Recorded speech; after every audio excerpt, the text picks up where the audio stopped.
yang berlaku di benua Eropah sehingga menyebabkan gereja-gereja dekat benua Eropah ni pernah menggunakan satu dekri, menggunakan fatwa bahawa orang Yahudi ni dekat benua Eropah kena duduk kat satu perkampungan yang tersendiri. Mereka ni tak boleh bercampur dengan orang kulit putih. Okey. Dan mereka ni biasanya pada zaman Nazi, masa zaman Hitler, mereka ditempatkan dekat satu kamp pelarian yang dinamakan sebagai ghetto. Rasanya kalau kat US digunakan lagi perkataan ghetto ni. Ghetto ni merujuk kepada kawasan perkampungan yang sedikit isolated. Jadi ini adalah gambar ghetto semasa zaman Jerman dululah. Ini adalah ghetto yang terletak kat Warsaw, dekat Poland, dekat Poland ketika pemerintahan Nazism kat situ. Ini adalah gambar ghetto perkampungan Yahudi yang telah pun diperangi oleh tentera Nazi kerana bencinya mereka ni dengan orang, dengan pakcik Yahudi. Kita perhatikan hebatnya kebencian tersebut sehingga mereka membina pagar untuk mengelakkan orang Yahudi keluar daripada perkampungan ghetto mereka. Apa yang dibuat oleh orang Yahudi pada tersebut? Apa yang mereka buat? Nak menyelamatkan diri? Nak buat apa? Mereka gali terowong. Mereka gali terowong semata-mata untuk mencari makanan. Mereka gali terowong semata-mata untuk mendapatkan senjata. Dan itulah sahabat-sahabat sekalian yang orang Gaza buat sekarang ini. Apabila mereka dikepung, apabila mereka disekat dan seumpamanya, itulah yang mereka buat. Sama seperti mana orang Yahudi buat. Dan kita memberikan pujian kepada orang Yahudi yang berani untuk bertindak sedemikian rupa. Itu adalah hak mereka. Dan mereka boleh untuk mempertahankan maruah dan harga diri mereka. Kenapa ketika mana mereka mengulangi kezaliman yang Nazi buat kepada mereka, mereka menyatakan macam-macam kepada orang Palestin. So ini satu hujah yang perlu kita fahami bersama. Walaupun kita mengetahui tadi bahawa orang Yahudi telah pun bersepah dan dihalau daripada satu negara ke satu negara, tapi kita kena ingat bahawa ada satu dinasti yang meraihkan kewujudan mereka. Siapakah mereka? Kerajaan Islam. Semasa zaman Sayyidina Umar, kita kena ingat bahawa ketika mana Sayyidina Umar membebaskan Al-Aqsa, ketika itu Kristian menguasai Baitul Maqdis. Semasa kerajaan Byzantine menguasai Baitul Maqdis, apa yang kerajaan Byzantine buat ialah Byzantine menghalau pula orang Yahudi, menjadikan Palestin itu sebagai hak milik eksklusif orang Kristian. Okey. Tetapi hanya semasa zaman Islam sahajalah bumi Al-Aqsa itu menjadi bumi yang bersifat inklusif. Yang mana bila Sayyidina Umar ambil kunci Palestin itu, Sayyidina Umar memberikan satu jaminan keselamatan, assurance of safety. Orang Kristian boleh terus kekal berada dalam itu, dan orang Yahudi yang dihalau keluar oleh orang-orang Kristian dibenarkan kembali masuk ke dalam negara Palestin. Dan atas dasar itulah yang sejajar dengan roh syariat Islam dan juga falsafah sosial dalam masyarakat Islam. Kita perhatikan bagaimana kerajaan Osmaniyah telah pun membenarkan orang-orang Yahudi bermigrasi daripada Poland, daripada benua Eropah dan juga daripada seluruh Amerika Syarikat masuk ke dalam Palestin atas rasa kemanusiaan, kerana mereka menjadi bangsa yang dibenci oleh manusia pada waktu tersebut. Okey. Sehinggalah berlakunya peristiwa penubuhan satu gerakan Zionis antarabangsa pada tahun 1897. Saya cerita secara ringkas saja. Okey. Gerakan Zionism ini pada peringkat awalnya dia bukannya beraliran agama, tapi lebih beraliran bersifat kebangsaan, racism. Okey.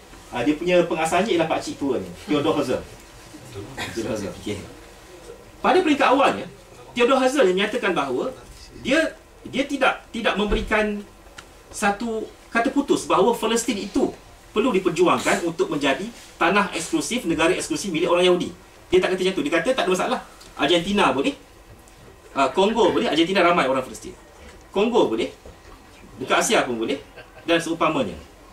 Tapi sehinggalah berlakunya lobi-lobi daripada beberapa pelampau dalam agama Yahudi ini menyebabkan akhirnya gerakan Zionism itu bertukar daripada gerakan politik menjadi gerakan yang ada aliran agama pelampau dalam agama Yahudi itu sendiri. Oleh sebab itulah Roger Garaudy, kalau sahabat-sahabat pernah baca buku dia, menyatakan bahawa Zionism ni dia ada dua. Satu Zionism agama, satu Zionism politik. Okey. Berlakulah peristiwa akhirnya kerajaan Uthmaniyah jatuh. Sebelum kejatuhan Khilafah Uthmaniyah, telah pun ditiup semangat kebangsaan oleh penjajah kepada orang Arab di Palestin.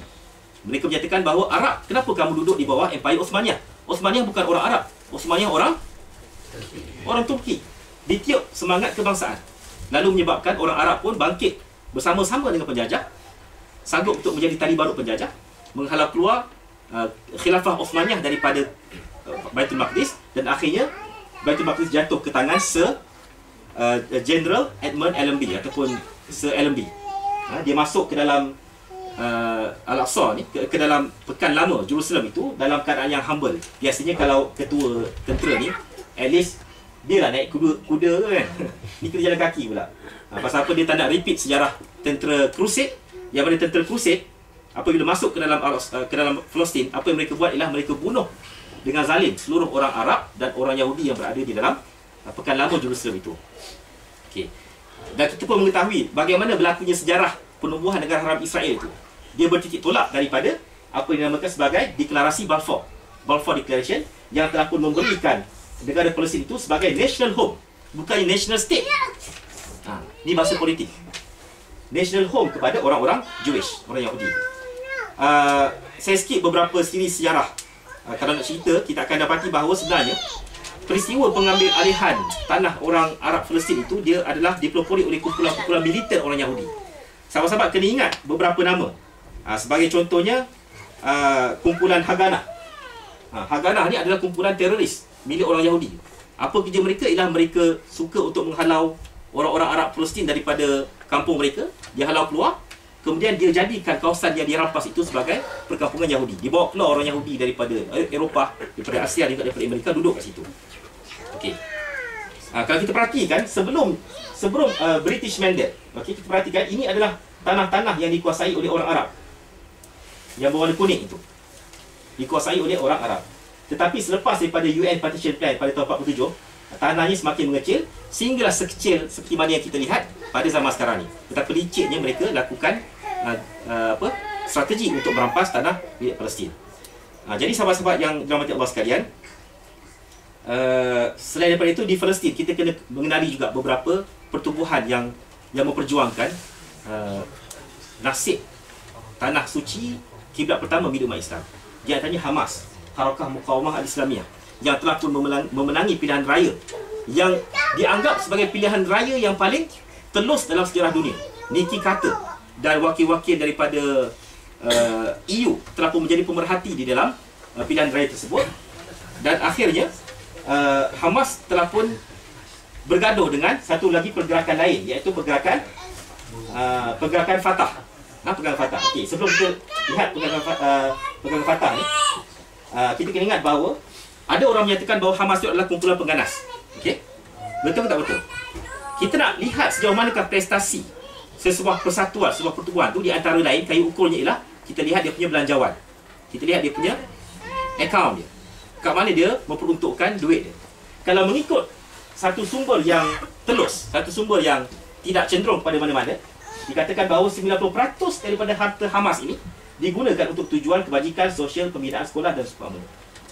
So of course, dia tak letakkan prioriti di atas dasar ketenteraan, tidak. Tetapi ketenteraan itu adalah hak bagi mereka-mereka yang menjadi pemimpin negara dan pengurus negara. Mana ada sebuah negara yang tak ada tentera? Lalu diwujudkan sayap ketenteraan bagi pergerakan Hamas itu yang dinamakan sebagai Izzuddin, Brigade Izzuddin Qassam. Dia namanya adalah merujuk kepada Sheikh Izzuddin Qassam yang merupakan bekas mufti Jerusalem, bekas mufti Al-Aqsa. Lalu ditubuhkan. Ini adalah hak mereka untuk mewujudkan sayap ketenteraan. Okey. Saya skip hukum serangan berani mati ni. Di sana ada satu lagi pertubuhan lain yang dinamakan sebagai PLO dan Fatah. Okay, Fatah ni dia nama sebenarnya ialah Harakah Tahrir Al-Watani Al-Falastini. Kalau ikut dia punya akronimnya, dia punya akronimnya perlu disebut sebagai Hataf, bukannya Fatah. Tapi oleh Hataf itu bermaksud mati mengejut. Lalu ditukar Hataf itu kepada Fatah. Ini sejarah yang kita tahu. Dan kita mahu mengetahui lah Fatah dan PLO ni, okey. PLO ni dia diibaratkan sebagai mother organisation yang menyimpulkan beberapa pertubuhan lain, iaitu Fatah dan beberapa pertubuhan pembebasan rakyat Palestin lain. Fatah ni kita tahu betapa korupnya mereka, penuh rasuah, duit-duit yang disumbangkan dimasukkan dalam akaun peribadi. Jadi dengan sebab itu kalau nak menyumbang kepada rakyat Palestin, kena ikut saluran dia.